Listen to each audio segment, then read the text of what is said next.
Long before the Viking Age reached its height, before raids and kings became legend, there was a place where something new began. On the western coast of Scandinavia, in what is now Denmark, along a shallow river shaped by tides, a settlement emerged. This was Ribe, one of the earliest towns in the Viking world, founded not by conquest, but by trade. At a time when most people lived on scattered farms, Ribe brought people together, not for protection, not for war, but for exchange. Ribe was established in the early 700s on the edge of the North Sea. The landscape was flat and exposed. Marshland stretched inland, while tidal waters moved in and out each day. The air was damp. The ground was soft. Flooding was common. At times, parts of the settlement lay under water, its paths reduced to mud. And yet, people built here. The location was no accident.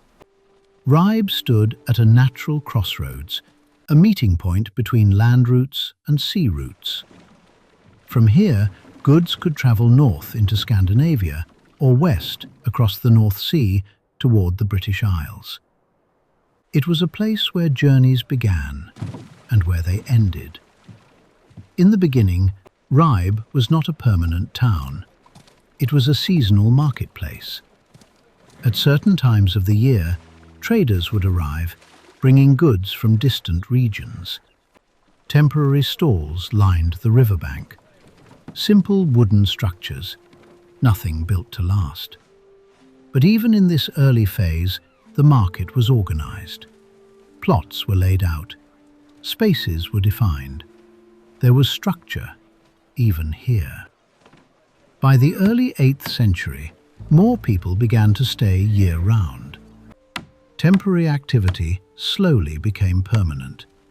Huts were rebuilt in the same places. Paths became fixed. Workshops appeared. Ribe was no longer just a market. It was becoming a settlement. Life here was practical, direct, and often difficult. People lived in small timber buildings with clay walls and thatched roofs. Inside, there was little space. A single room served every purpose: sleeping, eating, working. At the center, a hearth fire burned. It provided heat and light, but filled the air with smoke. There were no chimneys. The interior was dark, warm but heavy. Daily life followed the rhythm of work. Metal workers shaped iron into tools and blades. Craftsmen carved bone and antler. Bead makers worked with glass. Textile workers spun wool into thread and wove it into cloth. Every skill mattered. Ribe was not primarily a farming village. It was a place of production and exchange. Goods arrived here from across northern Europe, furs from colder regions, amber from the Baltic, glass, metal, and silver from distant areas. These were not local products. They were part of a wider world. People in Ribe were connected to places they would never see. Traders came from different regions. Some spoke different languages. Some brought unfamiliar goods.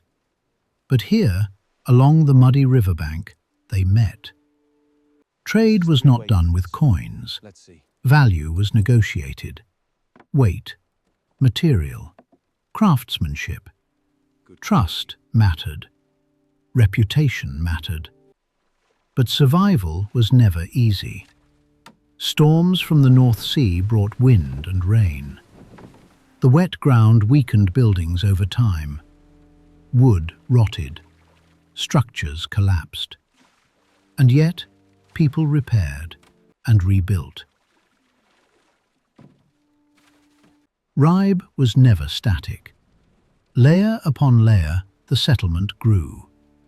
Each generation built upon what came before.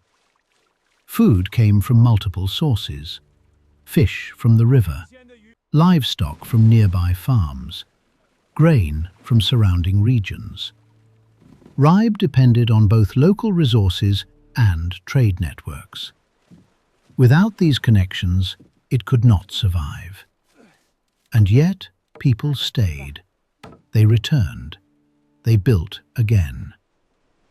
Over time, Ribe became something more than a settlement.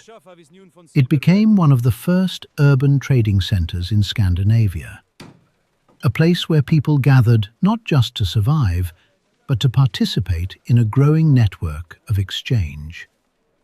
From places like Ribe, the Viking world would expand, not beginning with war, but with movement, with trade, with connection.